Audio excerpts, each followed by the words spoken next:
మనిషిని మాటలు మరుగుపరిచి ఈరోజు నాయన మమ్మల్ని ఉద్దేశించి మీరేం మాట్లాడారు. నీ దాసుని యొక్క నోటిలో నీ మాటను ఉంచండి. ఇర్మియా నోటిలో నీ మాటను ఉంచినట్లుగా నీ దాసుని నోటిలో నీ మాట ఉంచండి నాయన. ఉంచబడిన మాటలు అందించగలిగిన రీతిగా యేసయ్య పెదవులు కాల్చబడినట్లుగా నీ దాసుడి పెదవులు కాల్చబడును గాక. దాచబడిన మాటలు నాయన ప్రకటించడానికి అలనాడు పెంతెకోస్తు దినాన ప్రభు మేడగది మీద ఉన్నటువంటి భక్తుల యొక్క నాలుకలు విభాగించబడినట్లుగా నీ దాసుడి నాలుక విభాగించబడును గాక. పైనుంచి వచ్చే జ్ఞానముతో నింపండి. నన్ను నేను నీకు ప్రభు అప్పగించుకుంటున్నానయ్యా. నన్ను నీ సిలువు చాటున మరుగుపరిచి సిలువలో ప్రభు మీ రక్తము చిందించి ప్రాణం పెట్టడానికి వెనకాల దాగి ఉన్న ఆ మర్మయుతమైన మాటలు మాకు అందించబడినట్లుగా సహాయం చేయమని కొన్ని వారాలుగా ప్రభువా వేదాలలో యేసుక్రీస్తు అనే అంశం మీద కొన్ని విషయాలు మాకు నేర్పిస్తూ ఉన్నారు. ఈరోజు మీరు మరిన్ని విషయాలు మాకు నేర్పిస్తున్నందుకు స్తోత్రాలు చెల్లిస్తూ సమస్త మహిమ ఘనత ప్రభా మీకు ఆరోపించుకోమని వచ్చిన బిడ్డలను బట్టి వందనాలు. రావాల్సిన బిడ్డలను కూడా నడిపించండి. నిర్లక్ష్య స్వభావం యేసు నామములు ప్రతి ఒక్కరి నుంచి దూరం అయిపోవును గాక. మేము నీ తట్టు తిరిగి నీ ఎడల నువ్వు మా తట్టు తిరుగుతావని చెప్పావు ప్రభువా. నీ తట్టు తిరిగే ప్రజలుగా మార్చమని ప్రార్థిస్తున్నాం. వినగలిగిన చెవులు, గ్రహించగలిగిన మనసు, జీవించగలిగిన జీవితాన్ని నీ బిడ్డలకు ప్రసాదించి నడిపించమని యేసయ్య శక్తి కలిగిన నామములో ప్రార్థించి మనవులను వేడుకొంచున్నాం పరమ తండ్రి. ఆమేన్, ఆమేన్, ఆమేన్. హల్లెలూయా, హల్లెలూయా. సంతోషం ఉన్న వాళ్ళు గట్టిగా దేవుడికి స్తోత్రం చెప్పండి. హల్లెలూయా. మంచిది. ఈ సమయంలో మనం గత కొన్ని వారాలుగా వేదాలలో యేసుక్రీస్తు అనే అంశం మీద కొన్ని మాటలు నేర్చుకుంటూ ఉన్నాం. మనమేం పండితులం కాదు, పాండిత్యం తెలిసిన వారం కాదు. తెలిసిన కొన్ని విషయాలు మనం నేర్చుకుంటే మనకి మరింత క్షేమము అని భావించి చెప్పడం జరుగుతుంది. నిజంగా మన భారతీయులకు సాధారణముగా కొన్ని వేదాలు ఉన్నాయని, 4 వేదములు మనకు తెలియజేస్తున్నాయని, ఆ వేదాలలో సామవేదములో ఉన్నటువంటి శ్లోకము ఏమి ప్రస్తావించింది మనం నేర్చుకుంటూ వచ్చాం. యేసుక్రీస్తు వారు ఈ లోకానికి రావడానికి కారణం ఏమిటో మత్తయి సువార్తలో రాయబడి ఉంది, రోమా పత్రికలో రాయబడి ఉంది, యోహాను సువార్తలో కాస్త మనకు అవగాహన కలిగే రీతిగా రాయబడి ఉన్నాయి. సువార్తల్లో చెప్పబడ్డాయి. రోమపత్రికలో యోహాను రాసిన మొదటి పత్రిక, యోహాను సువార్త, ఇలా పలు గ్రంథాలలో కొన్ని మనకు అవగాహన కలిగే రీతిగా రాయబడి ఉన్నాయి. ఏంటంటే మత్తయి సువార్త 1:21 ఏముంటుందంటే, తన ప్రజలు వారి పాపముల నుండి ఆయనే రక్షించును కాబట్టి ఆయనకి యేసు అనే నామకరణం చేయమని అక్కడ రాయబడి ఉంటుంది. అలాగే రోమపత్రికలో ఒక మాట ఉంటుంది, యేసుక్రీస్తు రక్తం మనిషిని నీతిమంతునిగా మార్చునని దేవుడి వాక్యం చెప్తా ఉంది. ఇలాగా పలు మాటలు రాయబడి ఉన్నాయి. ఆ మాటలను ఆధారము చేసుకొని మరి బైబిల్లో ఉన్న మాటలు వేదాలలో ఏ రీతిగా ఆ మాటల విషయములు ప్రస్తావిస్తుంది, వేదాలలో చెప్పినటువంటి ఆ మాటలకు అనుగుణంగా యేసుక్రీస్తు వారి యొక్క జీవిత, అలాగే జనన జీవిత, మరి ఆ మరణ పునరుద్ధానాలు ఉన్నాయా లేవా అని కొన్ని విషయాలు మనం నేర్చుకుంటూ వస్తూ ఉన్నాం. ఈరోజు ఉపనిషత్తుల్లో నుంచి కొన్ని విషయాలు మనం నేర్చుకుందాం. ఉపనిషత్తుల్లో పోయిన వారం ఉపనిషత్తుల గురించి కొంత వివరణ మీకు ఇవ్వడం జరిగింది. అయితే ఈ యొక్క ఉపనిషత్తులలో మానవుడు దేవుణ్ణి ఏ విధంగా ప్రార్థిస్తున్నాడు, మానవుడు దేవుణ్ణి ఏ విధంగా ప్రార్థిస్తున్నాడని ఉపనిషత్తుల్లో రాయబడి ఉంది. ఏం నేర్పిస్తుంది అనే దాని గురించి 3 విషయాలు మనం నేర్చుకోవడానికి ఇష్టపడదాం. దానిలో బృహదారణ్య అనే ఉపనిషత్తు ఏం తెలియజేస్తుంది? బృహదారణ్య ఉపనిషత్తు అనేది ఏ విధంగా మనకు తెలియజేస్తుంది? ఏంటిది? మానవుడు దేవుని ఏ విధంగా ప్రార్థిస్తున్నాడు, ఇంకా చెప్పాలంటే దేని కొరకు ప్రార్థిస్తున్నాడు, ఏ అవసరం ఉందని దేవుణ్ణి అడుగుతున్నాడు. అసలు నేటి కాలములో కూడా మనిషి ఏది అవసరమై ఉంది, ఏది కావాలని కోరుకోవాలి, ఒక మనిషిని ఏది పరలోకానికి నడిపిస్తుంది, దేని కొరకైనటువంటి తపన తాపత్రయము మనిషి కలిగి ఉంటే పరలోకానికి చేర్చగలుగుతాం, లేకపోతే అక్కడికి నడిపించబడతాం అనేది మనం ఒక అవగాహన కలిగి ఉండాలి. ఇక్కడ మానవుడు దేవుని ఏమని ప్రార్థిస్తున్నాడు? బృహదారణ్య ఉపనిషత్తు మనకేం తెలియజేస్తా ఉంది? దీంట్లో ఉన్నటువంటి ఒక మాట, మనందరికీ తెలిసిన మాట ఏంటంటే, ఆ శ్లోకములో ఈ విధంగా చెప్తుంది కదా, ఏమనంటే అసుతోమ సద్గమయ, తమసోమ జ్యోతిర్గమయ, మృతోర్మ అమృతంగమయ అని ఒక శ్లోకం అనేది మనకు తెలియజేస్తూ ఉంది. అది మనందరికీ చాలామందికి చదువుకున్న వాళ్ళకి తెలుసు. దీని యొక్క అర్థం ఏంటి? దీనిని తెలుగులో ఏ విధంగా అనువాదం చేసి చెప్పారు, తెలుగులో అనువాదం చేసిన దానిని బైబిల్ ఏ రీతిగా, ఆ అనువాదం అనేది బైబిల్ ఎలా రాయబడి ఉంది అనే దాని గురించి నేర్చుకొని తర్వాత ఆ మిగిలిన భాగాన్ని కూడా మరి కంప్లీట్ చేద్దాము. త్వరితగతిన మన ముందుకు వెళ్ళడానికి ఇష్టపడదాం. మొట్టమొదటిగా ఈ అసుతోమ సద్గమయ, తమసోమ జ్యోతిర్గమయ, మృతోర్మ అమృతంగమయ అనే ఈ పదాలకు ఉన్నటువంటి భావన, మొట్టమొదటిగా దీనిని, ఈ శ్లోకాన్ని 3 విధాలుగా విభాగించి మాట్లాడుతూ ఉన్నారు కదా. ఈ బృహదారణ్య ఉపనిషత్తులో 6వ భాగం ఏమని చెప్తుందంటే, ఈ 6వ భాగంలో మనకు కనబడుతుంది కదా, అసుతోమ సద్గమయ అనగా అసత్యములో నుండి సత్యములోనికి నడిపించు.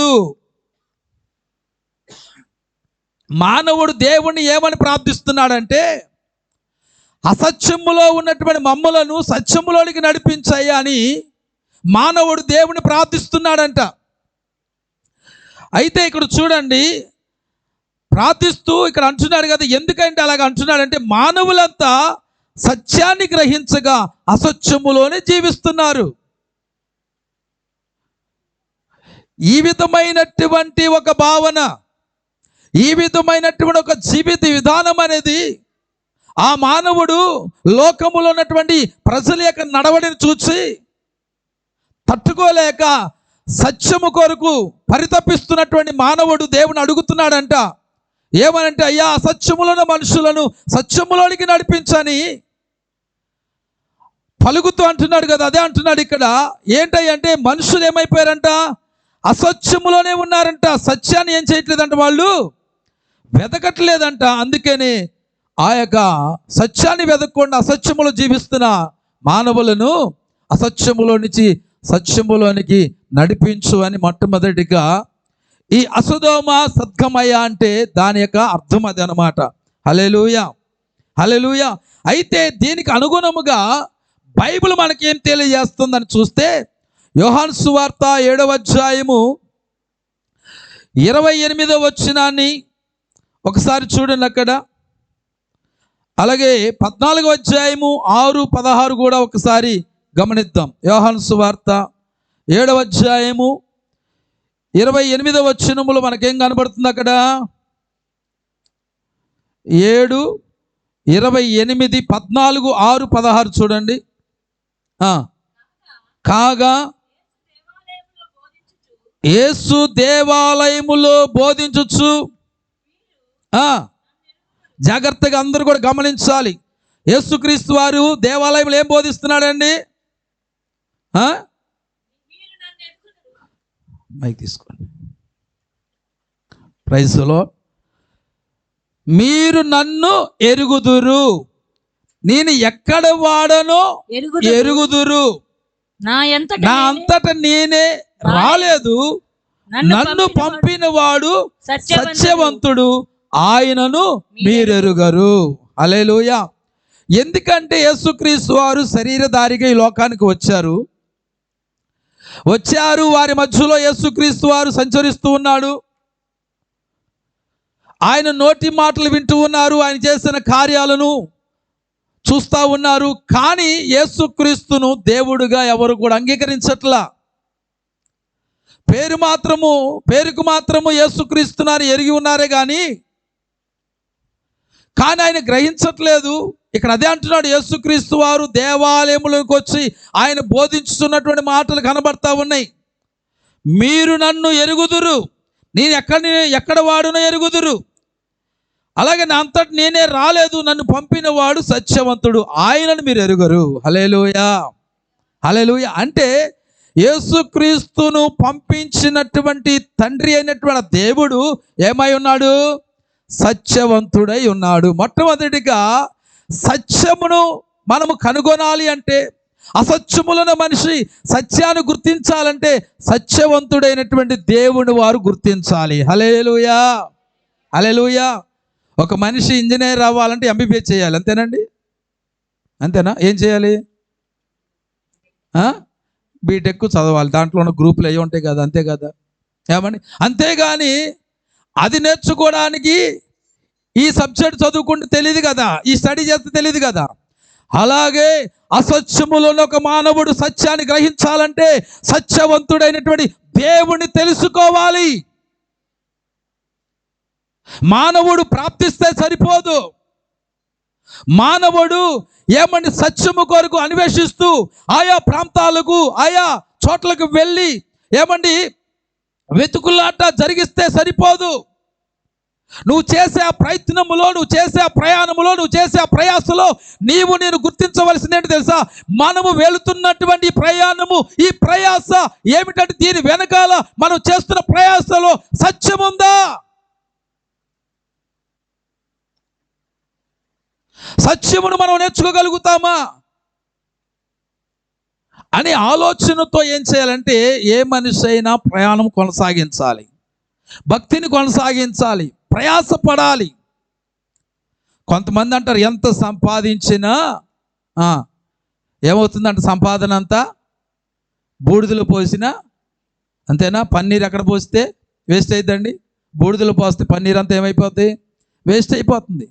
కొంతమంది అన్వేషణ సరిగ్గా లేకపోవడం వలన, వారి యొక్క ప్రయాణం అనేది సరి అయినది లేకపోవడం వలన, వారి యొక్క భక్తి విధానం అనేది సరి అయినదిగా లేకపోవడం వలన ఏమవుతుందంటే, వారి యొక్క ప్రయాసలు, వారి ప్రయత్నాలు, వారి ప్రయాణాలు, వారి కష్టం అంతా ఏమవుతుందంటే బూడిదలో పోసిన పన్నీరుగా అయిపోతుంది. హల్లెలూయా. మనం గుర్తించవలసింది ఏంటంటే, మొట్టమొదటి మనం గుర్తించవలసింది, సత్యము కొరకు నువ్వు పరితపిస్తున్నావు కాబట్టి ఆ సత్యమును కనుగొనాలంటే స్వయముగా యేసుక్రీస్తు వారు దేవాలయంలో ప్రకటిస్తున్నటువంటి బోధిస్తున్న బోధ ఏంటంటే, నన్ను పంపిన వాడు సత్యవంతుడు. దేవుడికి స్తోత్రం కలుగునుగాక. హల్లెలూయా. ఒక మనిషి సత్యాన్ని గురించి తెలుసుకోవాలంటే ఆ మనిషి ఏం చేయాలంటే సత్యవంతుడైన దేవుణ్ణి గుర్తించాలి. ఇక్కడ యేసుక్రీస్తు అదే చెప్తున్న తర్వాత చూడండి, ఇదే యోహాను సువార్త 14వ అధ్యాయము 6-16 వచనాలు ఏం కనబడుతుంది అక్కడ? యేసు నేనే మార్గమును, సత్యమును, నేనే సత్యమును, జీవమును, నా ద్వారానే తప్ప ఎవడును తండ్రి యొద్దకు రాడు. హల్లెలూయా. ఎందుకు మానవుడు సత్యమును గురించి అన్వేషించాలి?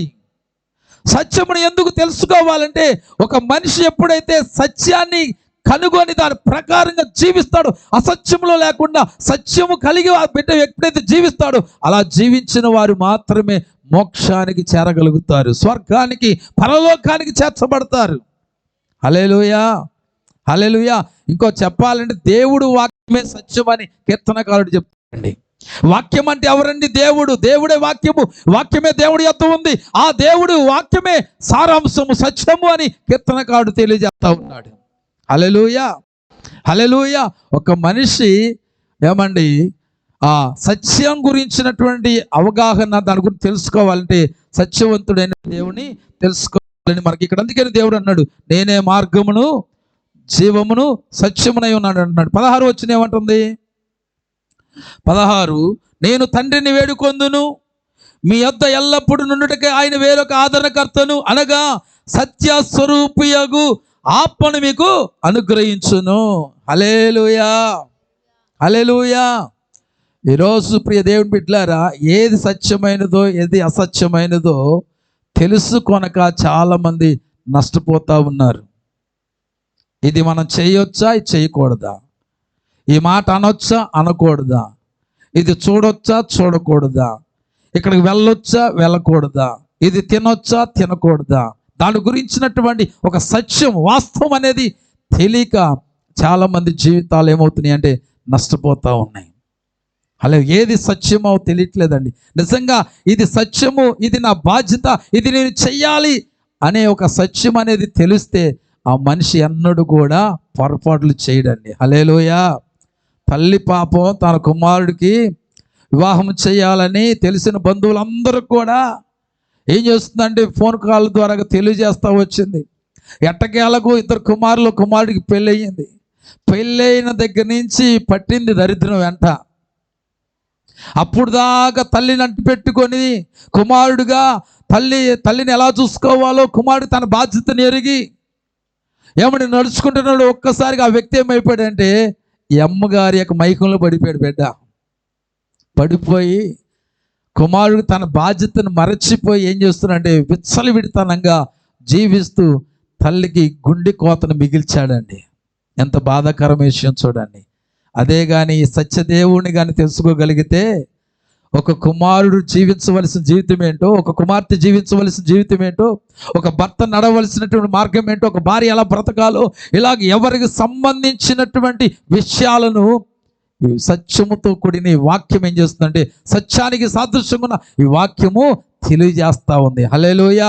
ఈ సత్యముతో కూడిన సత్యానికి సాదృశ్యంగా ఉన్న ఈ వాక్యాన్ని మేము తెలుసుకున్నాం కాబట్టి ఈరోజు మా ధర్మం ఏంటో దానికి న్యాయం చేయగలుగుతున్నాం. హల్లెలూయా, హల్లెలూయా.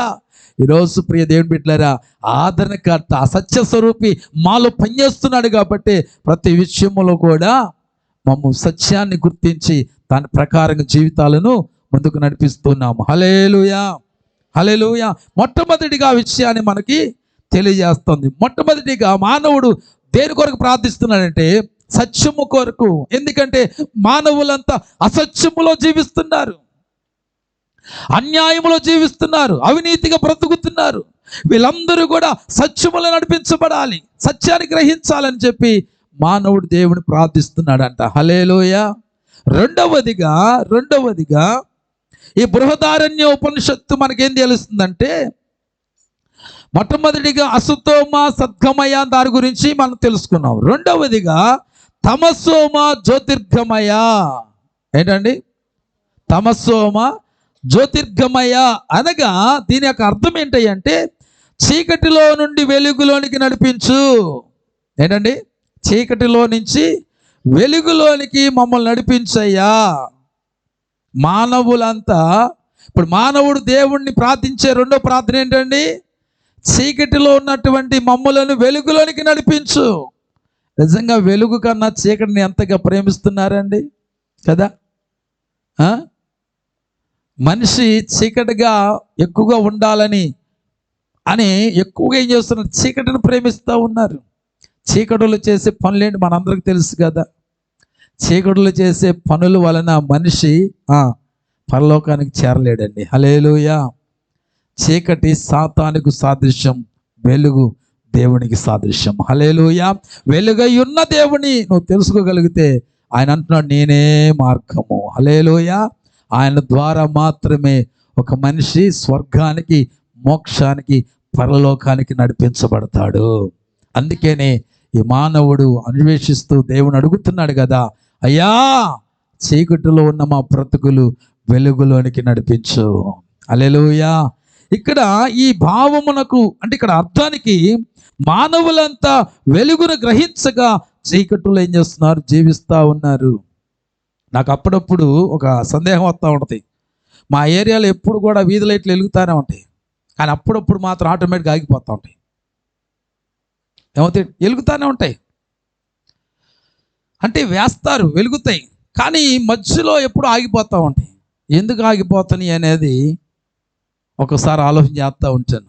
ఎవడు ఎదవ పని చేయడానికి ఆపుకుంటున్నాడేమో అనిపిస్తుంది. ఎందుకంటే అందరికి అందుబాటులో ఉంటుంది, మెయిన్ ఎత్తుకోవాలన్నా దించుకోవాలన్నా ఉంటుంది.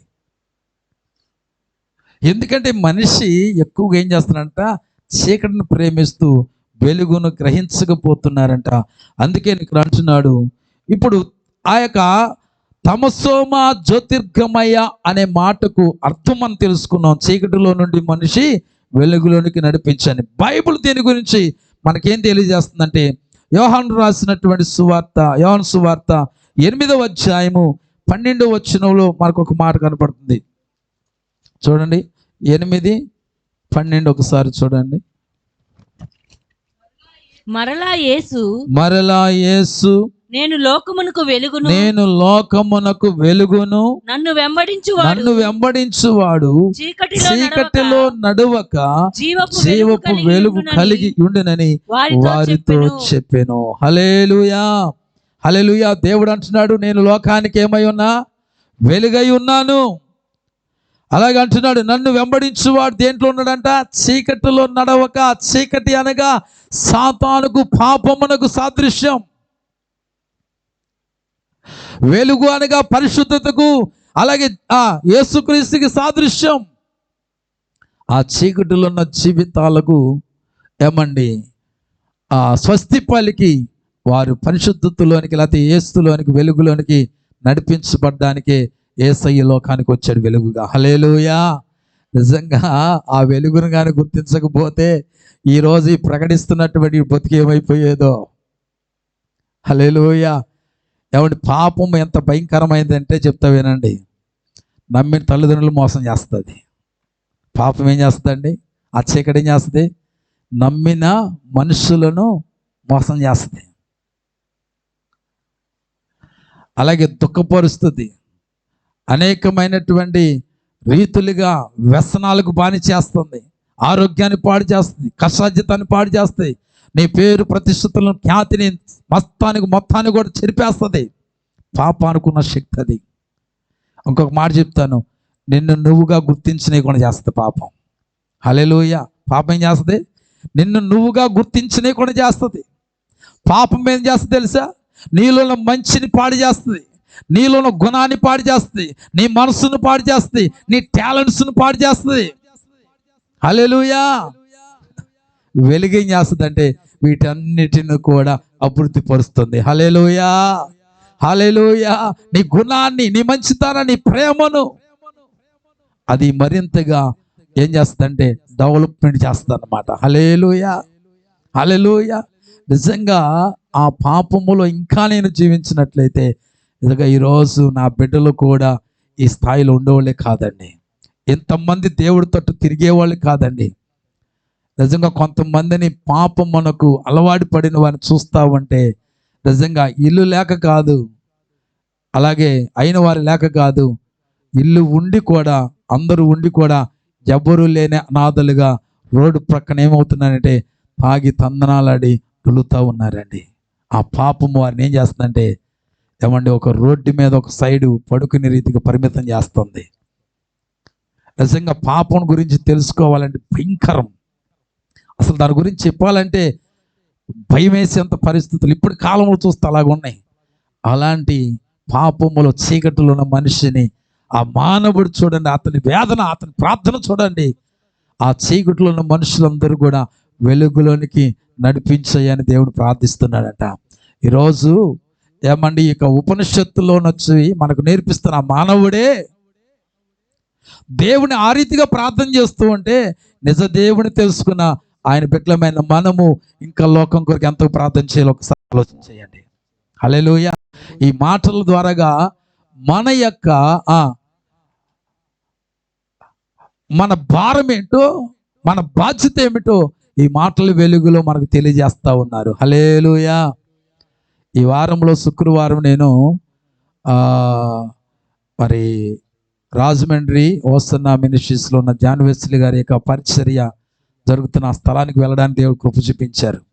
అక్కడున్న దైవ సేవకులు ఒక మాట అంటున్నారు కదా, ఏమంటున్నారంటే ఇప్పుడున్నటువంటి ప్రపంచంలో జరుగుతున్నటువంటి ఆ పరిస్థితులన్నిటిని కూడా మనం గమనిస్తే ఆయన అంటున్నారు కదా, దేవుడి రాకడ అతి త్వరలోని దగ్గరగా ఉందని చెప్తున్నారు. హల్లెలూయా, హల్లెలూయా. చాలా సమీపంగా ఉందని చెప్తున్నారు. ఆ పాస్టర్ గారే కాదు, కొంతమంది వాళ్ళకు దేవుడిచ్చినటువంటి ఆలోచనలు కానీ ఆ ప్రేరేపణ బట్టి ఆ దర్శనాలను బట్టి చాలామంది చెప్తున్నారు కదా, దేవుడి రాకడ అతి సమీపంగా ఉంది అంటున్నారు. హల్లెలూయా. ఉంటుందంటే మనం అందరం ఏం చేయాలండి? వివాహ సమయం దగ్గర పడుతుందంటే ఏం చేస్తారండి? ఎక్కడ పైన అక్కడ పెట్టుకొని కూర్చుంటారు కదా. ఏం చేస్తారు? అన్నీ శుభ్రం చేసుకొని నీట్గా పెట్టుకొని ఆ పెండ్లి వారు రాగానే ఏమైపోవాలా?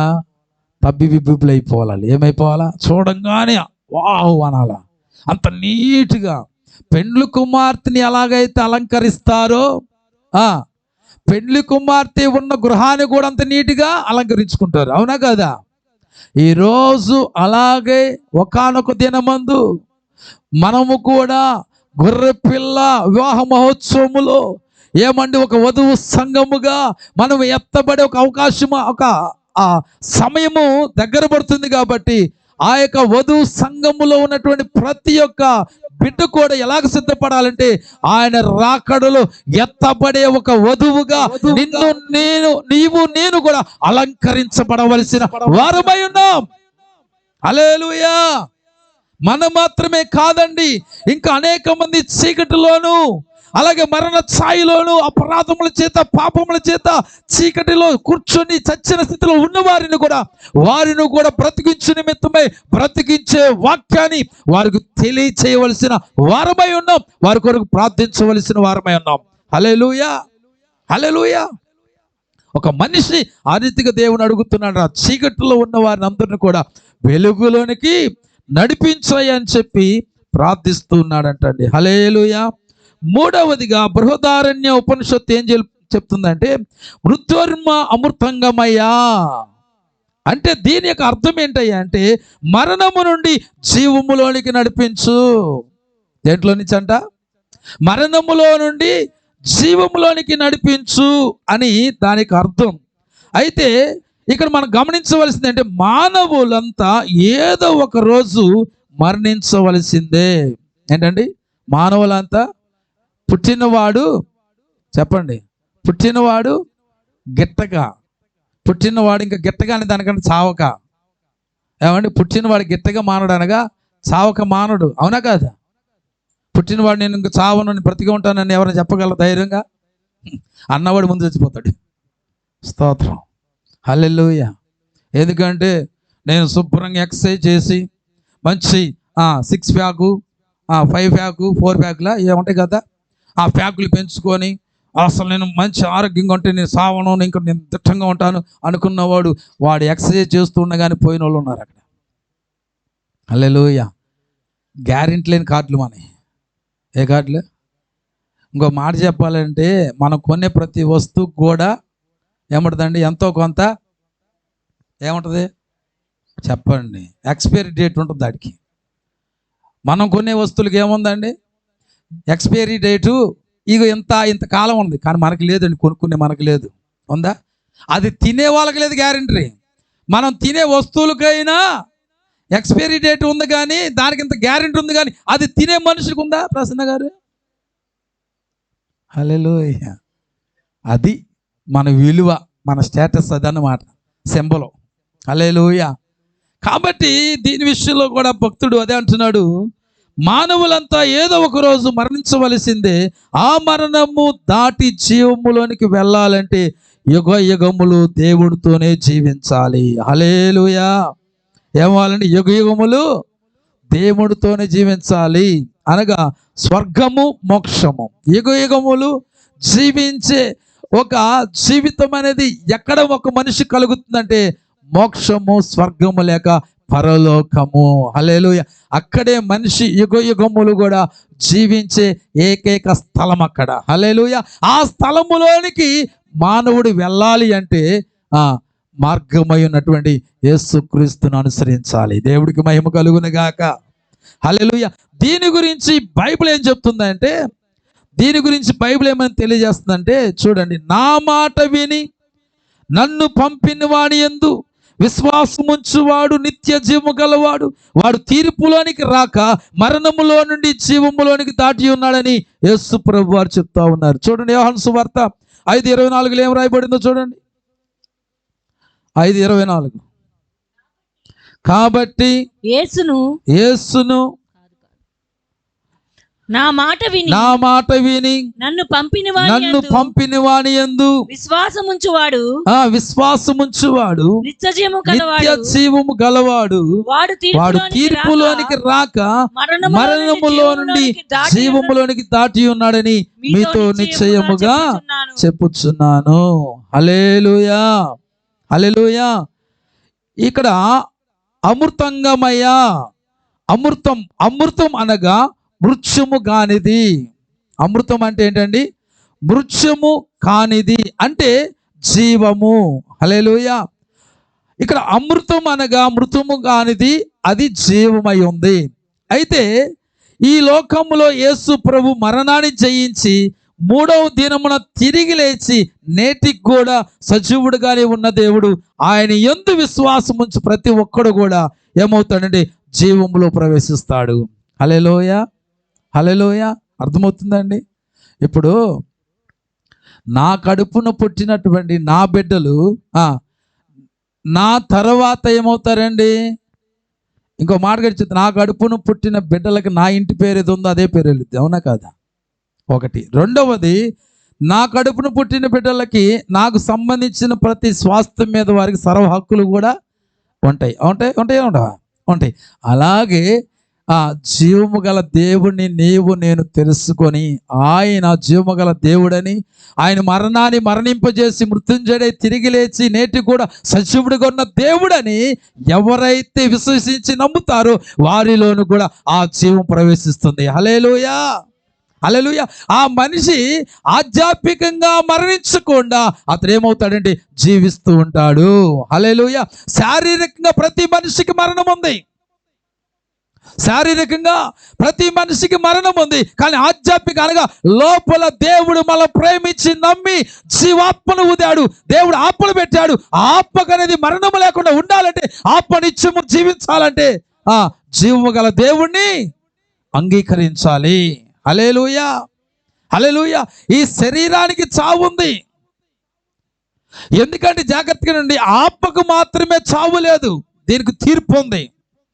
దానినే చెప్పాలంటే దీనికి ఒక మరణం ఉంది, శిక్ష ఉంది. కానీ ఈ ఆత్మకు శిక్ష ఎప్పుడు కలగదయ్యా అంటే, జీవము గల దేవుణ్ణి అంగీకరించినప్పుడు.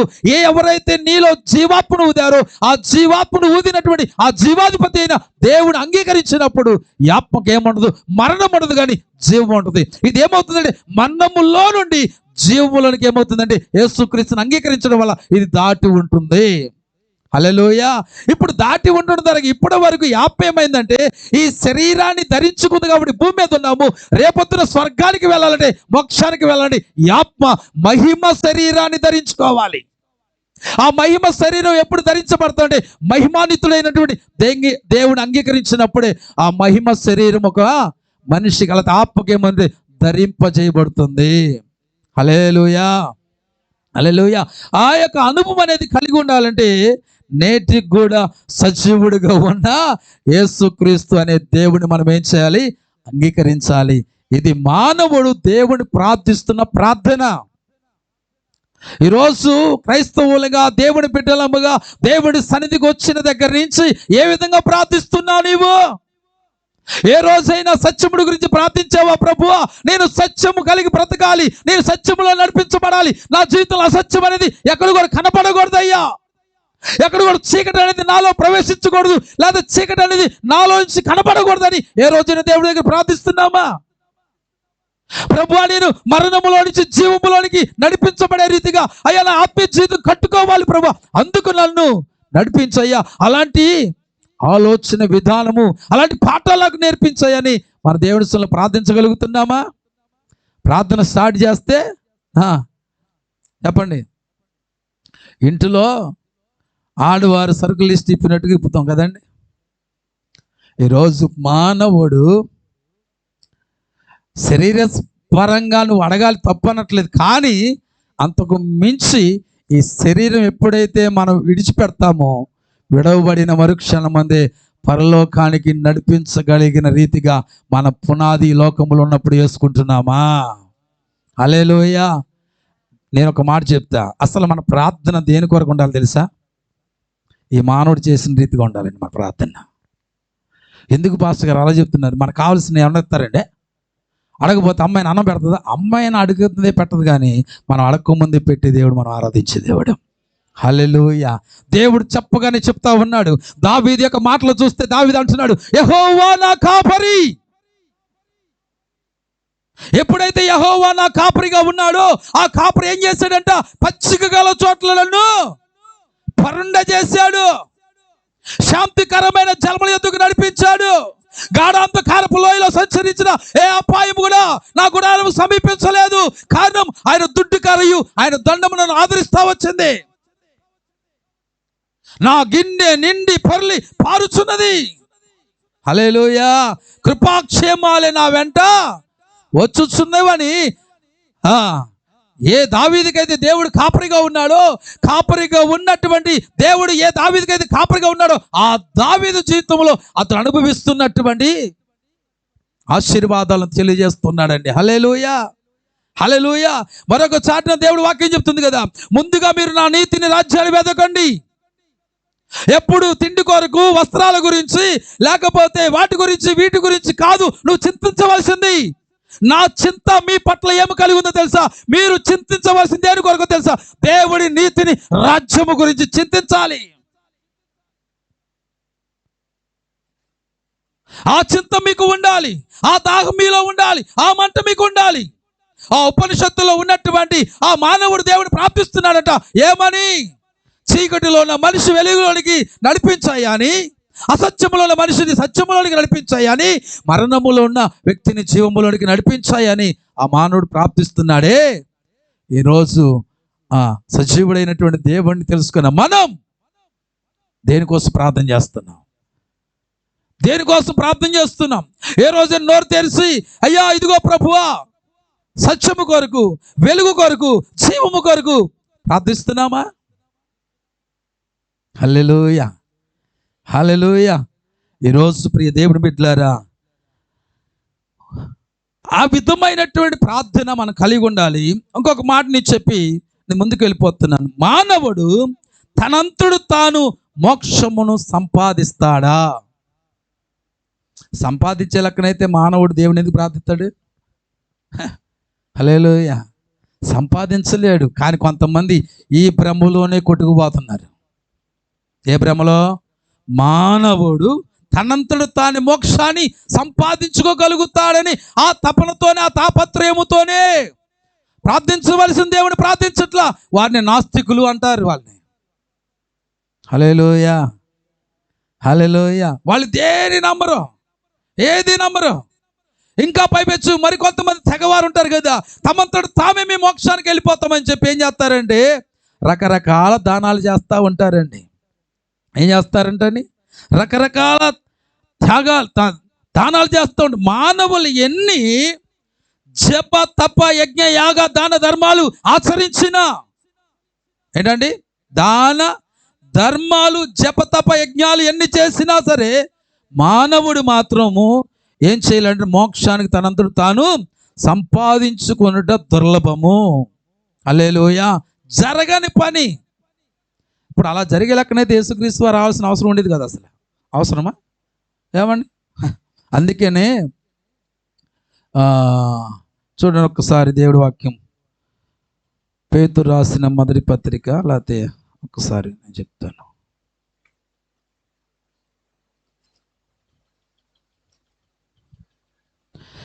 యాకోబు రాసినటువంటి పత్రిక, యాకోబు రాసిన పత్రిక 2వ అధ్యాయము 26వ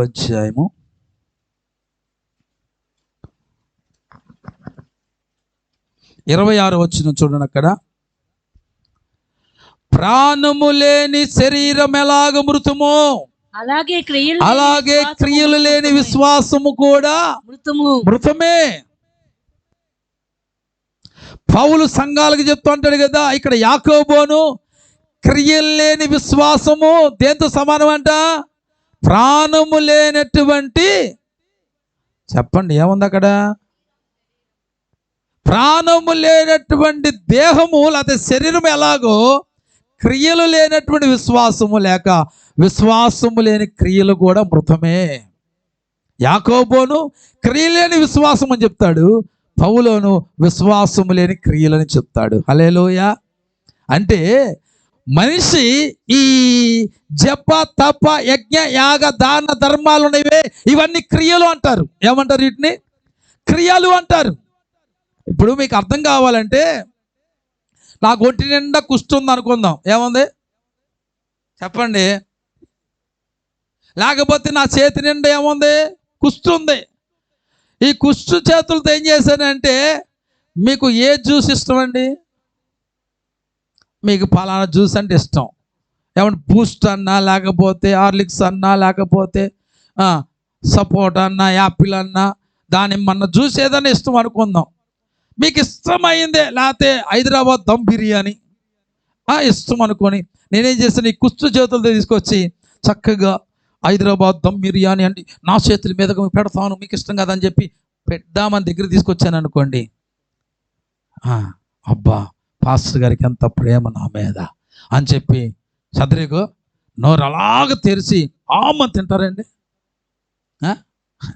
పాస్టర్ గారు మీరు ప్రేమ కలిగిన వాళ్ళు, కానీ మీ ప్రేమ మీ దగ్గర దాచిపెట్టుకోండి అని చెప్పి ఏం చేస్తారంటే తినటానికి ఇష్టపడరు. అవునా? నా చేతిలో ఉన్నది ఎలాంటిది? శ్రేష్టమైనదే.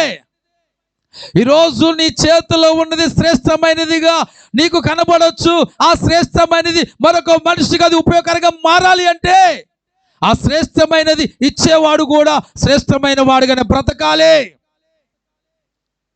నువ్వు ఇచ్చేది పరిశుద్ధమైనదే, కానీ ఇచ్చేవాడు కూడా పరిశుద్ధమైనదిగా ఉండాలి. నువ్వు ఇచ్చేది ఇతరులకు మేలు కలిగేదే, కానీ ఆ మేలు కలిగేది ఇచ్చిన వాడు ఎవరైతే ఇస్తున్నారు ఆ వ్యక్తికి కూడా మేలు కలగాలంటే అతడు కూడా మంచివాడై ఉండాలి. హల్లెలూయా.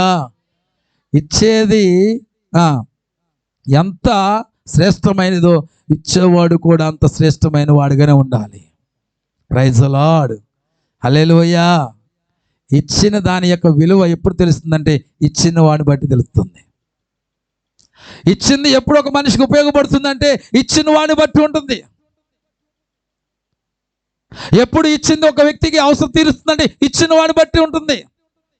అలాగే మన జీవితంలో కూడా పరిశుద్ధత లేకుండా, నీతి లేకుండా, సత్యము లేకుండా, మంచి లేకుండా, ఏమండి మనం ఎన్ని చేసినా నేను అంటాను, నీ అంత మోసగాడు మరొకరు లేడని చెప్తాను నేను. కొంతమంది ఇతరులను నమ్మించడానికి చేసే దాన ధర్మాలు ఇవన్నీ. హల్లెలూయా.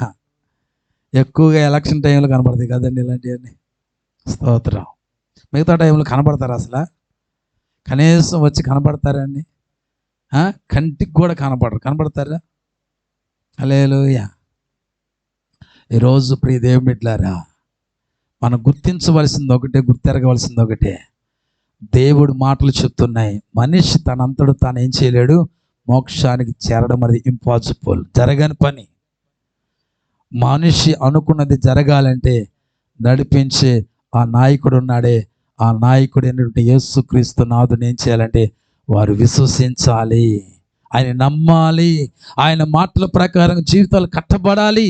ఎప్పుడైతే అలా కట్టబడుతున్నాయో నిశ్చయముగా ఆ మానవుడు ఏమవుతాడంటే తాను కోరుకున్న రీతిగా స్వర్గానికి లేక మోక్షానికి, లేకపోతే నిత్య జీవానికి, పరలోకానికి చేరగలుగుతాడు. ఇంకా సింపుల్ ఉదాహరణగా చెప్పాలంటే, నువ్వు హైదరాబాద్ వెళ్ళాలంటే హైదరాబాద్ ట్రైన్ ఎక్కాలి. ఏ ట్రైన్ ఎక్కాలి చెప్పండి? వైజాగ్ ట్రైన్ ఎక్కి నేను హైదరాబాద్ వెళ్ళాలంటే ఎక్కడ పోతావు? హల్లెలూయా. నిత్య జీవానికి మార్గం యేసయ్య. ఆ ట్రైన్ ఎక్కాలి నువ్వు. ఆ ట్రైన్ ఎక్కితేనే నిత్య జీవానికి వెళ్తావు. దేవుడు స్పష్టంగా చెప్తున్నాడు, సవాలు చెప్తున్నాడు, నేనే. కట్స్ కలిగినాడు దేవుడు. ఏమంటున్నాడు? నేనే. Praise the lord. నేను కూడా అంటే మరొకరు ఉన్నారని అర్థం చేసుకోవచ్చు, కానీ నేనే అన్నాడంటే మరొకరు లేరు అని అర్థం. స్తోత్రం. కాబట్టి ఈ పరలోకానికి నడిపించగలిగిన యేసు నాథుని మనం ఏం చేయాలంటే గుర్తించాలి, గుర్తెరగాలి. హల్లెలూయా, హల్లెలూయా. ఇక్కడ దేవుడు అదే అంటున్నాడు, నేనే మార్గము సత్యము జీవం, నా ద్వారా తప్ప ఎవడును నిత్య జీవానికి పరలోకానికి చేరరు. ఈగా చెప్తూ ఉన్నాడు. ఈరోజు ప్రియ దేవుని బిడ్డలారా, ఒక మనిషి ఆ విధంగా నడిపించబడ్డానికి యేసుక్రీస్తు వారు ఏం చేశారంటే ఈ లోకానికి వచ్చారు ఆయన. Praise the lord. ఇప్పుడు దేవుడి వాక్యంలో ఒక మాట ఉంటుంది, యేసుక్రీస్తు రక్తము ప్రతి పాపముని మనిషిని ఏం చేస్తుందంట? పవిత్రుడుగా చేస్తుందంట. హల్లెలూయా, హల్లెలూయా. ఈరోజు ప్రియ దేవుని బిడ్డలారా, ఎందుకు యేసుక్రీస్తు యొక్క రక్తము ద్వారా మాత్రమే మనిషికి పాప విమోచన కలుగుతుంది?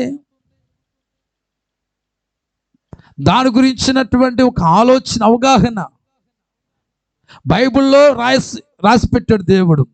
చూడండి, రోమపత్రిక 5వ అధ్యాయం 8వ వచనం ఒకసారి చూడండి. అక్కడ రోమపత్రిక 5వ అధ్యాయము 9వ వచనం చూడండి. ముందు 6వ వచనం చదవండి. 6 చదవండి. ఏలయనగా మనం ఇంకా బలహీనులమై ఉండగా, ఏలయనగా మనం ఇంకను పాపులమై ఉండగా, బలహీనం అంటే పాపులమై ఉండగా, క్రీస్తు యుక్త కాలమందు, అనగా యుక్త కాలం అంటే యుక్త కాలం అంటే చెప్పండి. ఇంకా యవ్వన కాలములో, లేకపోతే మంచి వయస్సులో ఆయన ఉండగానే ఏం చేశాడంట? భక్తిహీనుల కొరకు చనిపోయాడు. ఎందుకు చనిపోయాడంటే 9వ వచనం చూడండి, ఆయన రక్తం వలన ఇప్పుడు నీతిమంతులుగా తీర్చబడ్డాం. Praise the Lord. యేసు రక్తం వలన మనిషి ఏమవుతాడండి? నీతిగా, సత్యవంతుడిగా అతడు జీవించగలుగుతాడు. నీతిగా బ్రతికిన వాడికే ఏమండి నీతిమంతుల కొరకు దేవుడు ఏం చేశాడే? పరలోకమును సిద్ధపరిచాడు దేవుడు. హల్లెలూయా, హల్లెలూయా. సామెతల గ్రంథం ఒకసారి చూడండి. సామెతల గ్రంథము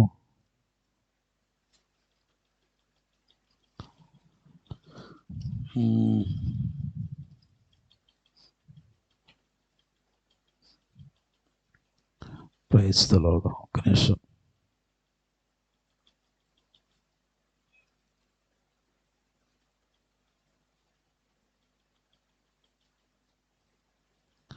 ఆ 14వ అధ్యాయము 32వ వచనం చూడండి. 32. అపాయము రాగా భక్తిహీనుడు నశించును, మరణకాలమందు నీతిమంతునికి ఆశ్రయము కలదు. హల్లెలూయా. మరణకాలమందు నీతిమంతునికి ఏముందంట? ఆశ్రయము కలదు. అలాగే మరొక విషయము 12:28 చదవండి. 12:28. నీతి మార్గమునందు జీవము కలదు, దాని త్రోవలో ఏమీ లేదంట? మరణమే లేదు. దేవుడికి స్తోత్రం. హల్లెలూయా. చెప్పండి, గట్టిగా స్తోత్రం చెప్పండి. ఇక్కడ యేసు రక్తం ఒక మనిషిని ఏం చేస్తుందంట? 5:9 చదివండి రోమాలో. యేసు రక్తము మనిషిని నీతిమంతుడిగా చేస్తుంది. ఆ నీతిమంతులుగా జీవించిన వారికి మరణకాలమందు ఏముందంట? వారికి ఆశ్రయం ఉందంట. నీతిమంతుల యొక్క మార్గములు ఏముందంట? జీవం ఉంది, కానీ మరణము లేదు. దేవుడికి స్తోత్రం. హల్లెలూయా. వాళ్ళకి మరణం లేదు, జీవం ఉంది. అలాగా ఆ రక్తము ద్వారా యేసుక్రీస్తు లోకానికి రావడానికి వచ్చిన దేవుడు రక్తాన్ని చిందించిన రక్తం వల్ల మనిషికి కలిగే ప్రయోజనాలు ఏమై ఉన్నదో మనకు తెలియజేస్తా ఉన్నాడు. ఇంతకీ యేసుక్రీస్తు రక్తం వలన మాత్రమే నీతిమంతులుగా ఎందుకు అవుతారు? ఏంటంటారు? దానికి గల కారణం ఏంటి అని ఒక్కసారి మనం ఆలోచన చేస్తే, ఈ యొక్క భారతీయులకు దేవుడిచ్చిన భారతీయులకు ఉన్నటువంటి వేదాలలో 4 వేదాలలో యజుర్వేదం, ఏ వేదం అండి? యజుర్వేదము. దానిలో ఉన్నటువంటి శ్లోకము చెప్పినటువంటి ఆ మాటలు కూడా నేర్చుకొని ఈ వేదాలలో యేసుక్రీస్తు అంశాన్ని ముగించుకుందాం. హల్లెలూయా. త్వరితగతిన నేను ఏం చేస్తానంటే ముగించేస్తాను, ఆ సమయానికి అయిపోతుంది. యేసు ప్రభు యొక్క జననము బైబిల్లో మాత్రమే కాదు, అనేక మత గ్రంథాలలో యేసుక్రీస్తు యొక్క జననము గురించి వ్రాయబడి ఉంది.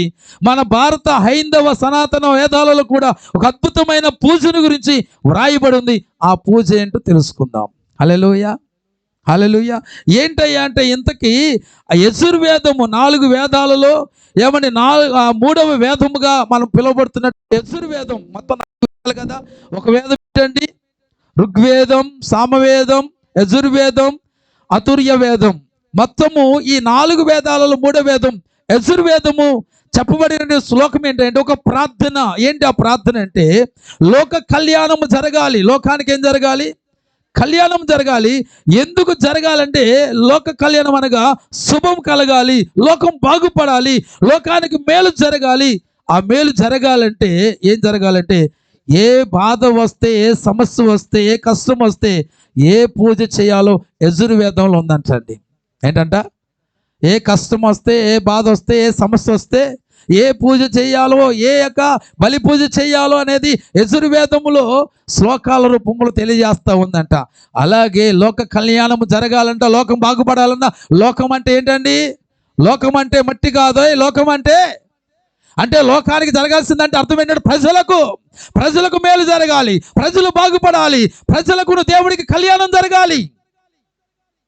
దేవుడు రెండవదిగా ఈ లోకానికి రాబోతున్నటువంటి దేవుడు వరుడుగా రాబోతున్నాడు. వధువైన సంఘముతో ఆయనకి మనకేం జరగబోతుందండి?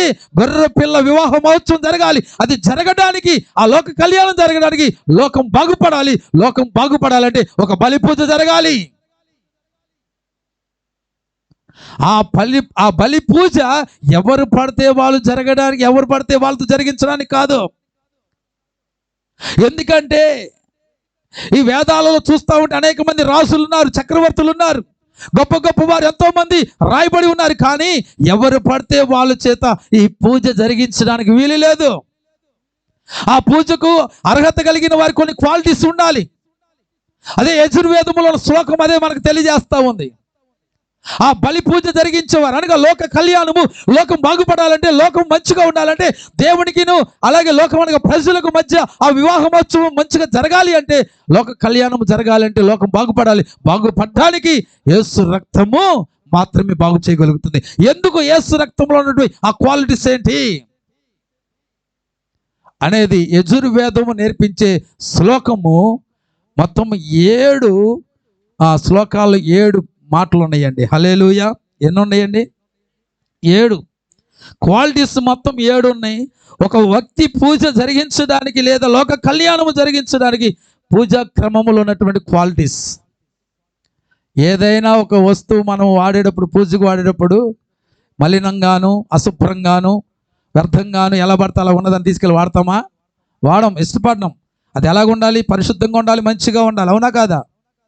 ఆఖరికి చెట్టుకున్న పూలు కోసినప్పుడు కూడా ఏం చేస్తారండి?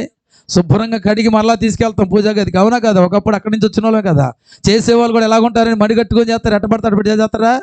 కానీ దేవుడి మందిరంగా వచ్చేటప్పుడు మాత్రం ఈ శుభ్రం ఉండట్లేదు. మనం వచ్చిందోనో అక్కడ ఆ పరిస్థితుల నుంచి వచ్చినా కానీ నిజ దేవుడిని పరలోకాన్ని నడిపించి నిత్య జీవం గల దేవుడిని తెలుసుకున్నప్పుడు కొంతమంది వస్తూ ఉంటారు. మీరందరూ మంచి వాళ్ళని. ఇక్కడ నేను ఎక్కడ చూడలేదు కానీ కొన్ని చోట్ల వైఎస్ఆర్ కాలనీలు ప్రారంభ దినాల్లో చూస్తే ఒకసారి ఆదివారం ఒక ఆమె వచ్చింది, వందనాలయ్య గారు అంది. చూడంగానే భయం వేసింది నాకు. ఎందుకంటే నైట్ వేసుకొని వచ్చేసింది. ఎక్కడికి వచ్చిందండి? నైట్ వేసుకొని వచ్చింది. కొంతమంది మొహాలు కడుక్కోకుండా వచ్చేవాళ్ళు కూడా ఉంటారు. దేవుడు హృదయాన్ని అడిగాడు కానీ మనిషి శరీరాన్ని అడిగాడు. అబ్బో, ఎంత గొప్ప పండితులు వీళ్ళు. మరి అన్నం కూడా శుభ్రంగా తినేవచ్చుగా పాసి మొహంతోనే. ఎందుకంటే దాని మొహం కడుక్కుని తినాలా. అలాగే ఈ శ్లోకం మనకి ఆ బలి పూజ, లోక కళ్యాణము జరగాలంటే, లోకం బాగుపడడానికి, లోకానికి ఒక కళ్యాణం జరగాలంటే ఒక బలి పూజ జరగాలి.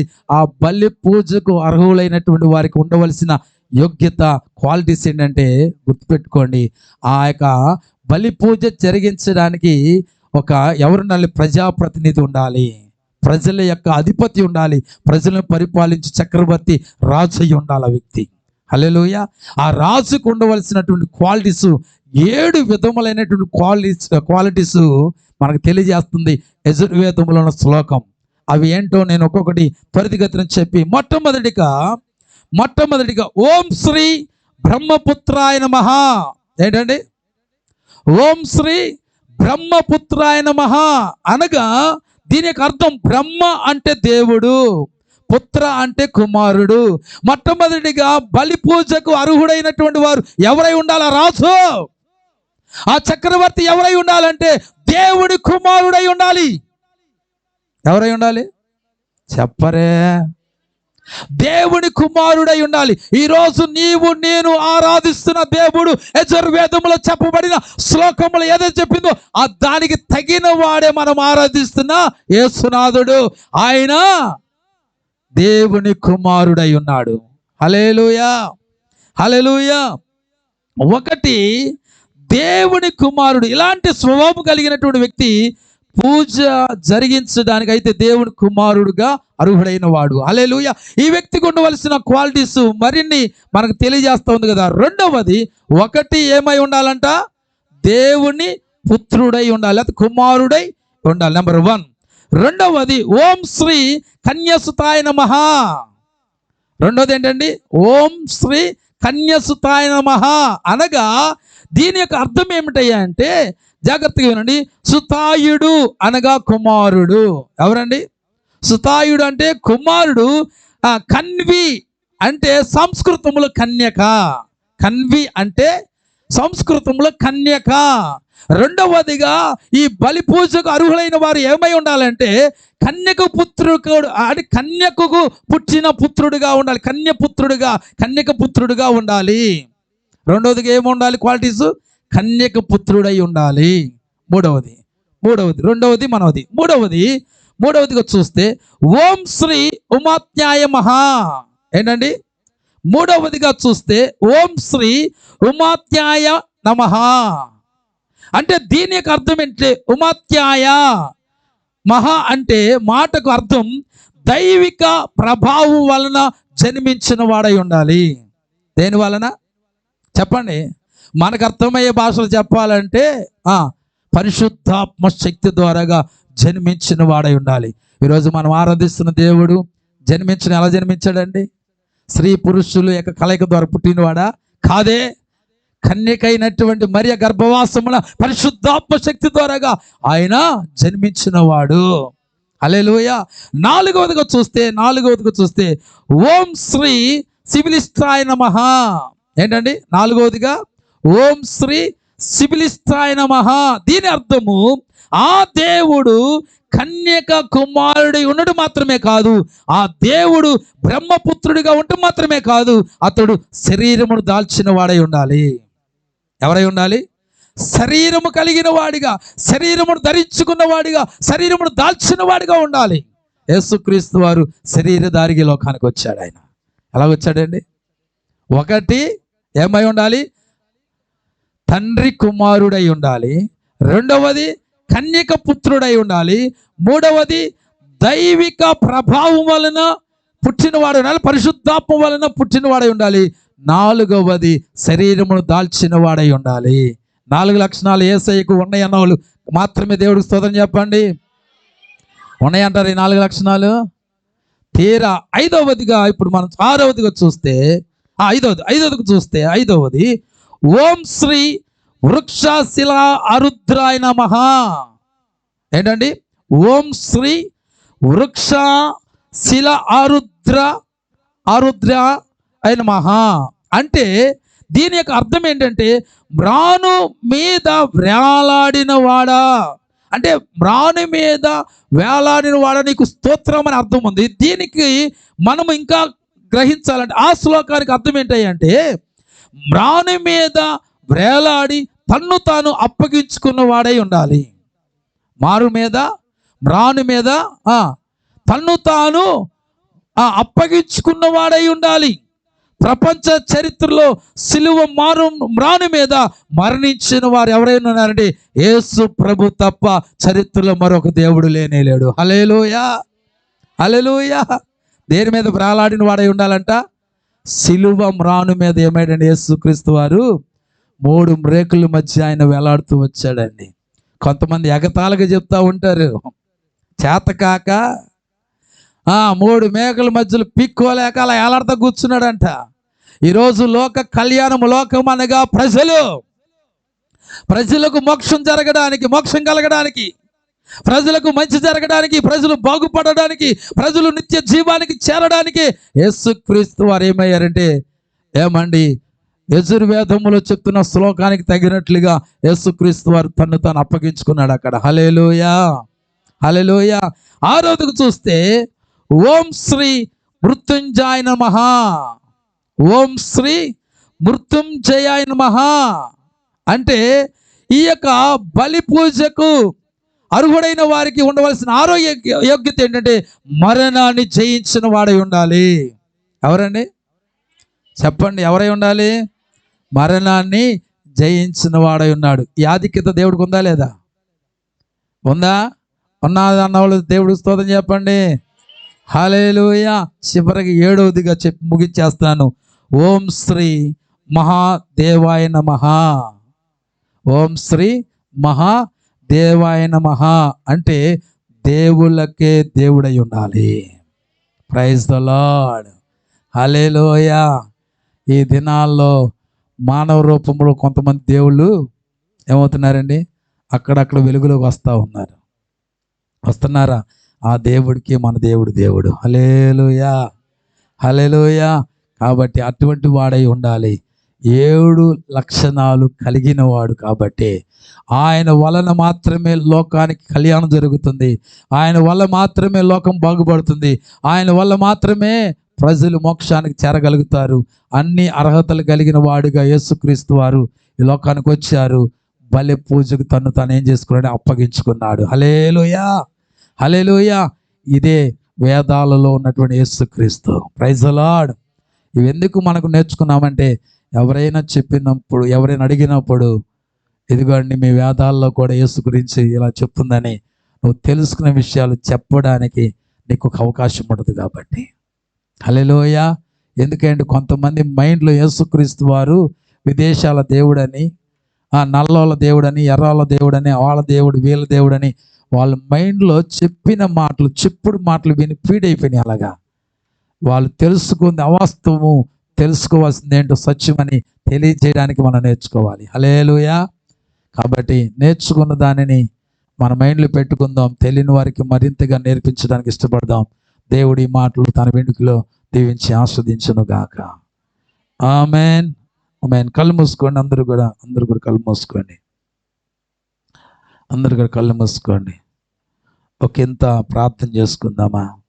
యేసుక్రీస్తు వారు ఈ లోకానికి నవవతారిగా, శరీరధారిగా ఆయన ఈ లోకానికి రావడానికి గల కారణం, మానవుడు దేవుని ప్రార్థిస్తూ వచ్చాడు. ఏమని? అయ్యా, మానవులంతా చీకటిలో ఉన్నారయ్యా, అసత్యములో ఉన్నారయ్యా, మరణములో ఉన్నారయ్యా. చీకటిలో ఉన్న మనిషిని వెలుగులోనికి, అసత్యములో ఉన్న మనిషిని సత్యములోనికి, మరణములో ఉన్న మనిషిని జీవములోనికి నడిపించడానికి అయ్యా దేవుడా ఈ లోకానికి దిగిరా అని చెప్పి మానవుడు ప్రార్థించగా, మానవుడి యొక్క ప్రార్థన ఆలకించిన దేవుడు తన్ను తాను తగ్గించుకొని మానవులను ఆశను తీర్చడానికి యేసయ్య లోకానికి వచ్చాడండి. వచ్చిన దేవుడు ఒక మనిషి ఎలా బ్రతకాలి, ఎలా జీవించాలి అనే శరీరధారికి వచ్చిన దేవుడు తన్ను తాను ఒక చక్కటి మాదిరి చూపించి వెళ్ళాడు. ఈరోజు ఆ మాదిరిని నువ్వు కలిగి ఉండటయే నిజమైన భక్తి అండి. అందరూ కళ్ళు మూసుకొని ప్రార్థనలు గడపాలి. అందరూ కూడా కళ్ళు మూసుకొని ప్రార్థనలు గడపాలి. చెప్పిన మాటలు వినండి దయచేసి. ఈరోజు నిజమైన భక్తి ఏంటో తెలుసా? దేవుడు మనకు చూపించి వెళ్ళిన మాదిరి ప్రకారం బ్రతుకుటయే భక్తి. ఆ ప్రకారంగా జీవించడమే భక్తి. ఈరోజు ఆ భక్తి విధానములను కొనసాగుతున్నావా?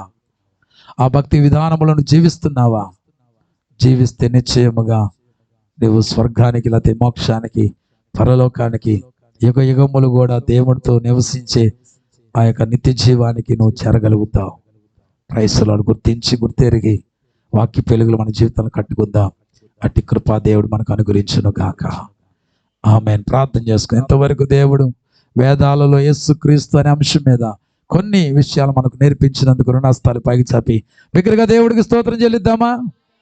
హల్లెలూయా, హల్లెలూయా. పరిశుద్ధాత్మ దేవుడా మాకు నేర్పించినటువంటి ఈ పాఠాన్ని బట్టి నీకు వందనాలయని దేవుడికి స్తోత్రం చెప్తామా? పరిశుద్ధుడు అయిన మా తండ్రి, జీవము కలిగిన దేవా నీకు వందనాలు. ఇంతవరకు నీ సన్నిధి మాతో కూడా ఉంచి మాతో మాట్లాడే ప్రతి మాటకి బట్టి నీకు స్తోత్రాలు.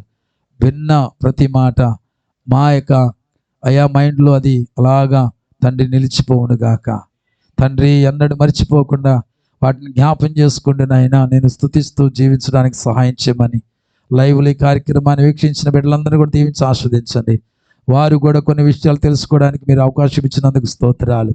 తెలుసుకున్న విషయాలను ప్రభా అయా మరింత మందికి తెలియచేయడానికి వాళ్ళు ఉన్నటువంటి యేసు అయా నేను గురించిన భ్రమ తొలగించబడినట్లుగా, అపోహ తొలగించబడినట్లుగా మీరే కార్యం జరిగించమని యేసయ్య శక్తి కలిగిన నామములో ప్రార్థించి మనవులని వేడుకొనుచున్నాం పరమ తండ్రి. Amen, amen, amen. హల్లెలూయా. అందరూ లేచి నిలబడదామా?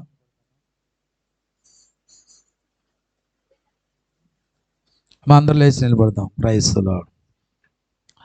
స్తుతి పాత్రుడా, స్తోత్రార్హుడా, స్తుతులందుకో పూజార్హుడా. స్తుతి పాత్రుడా,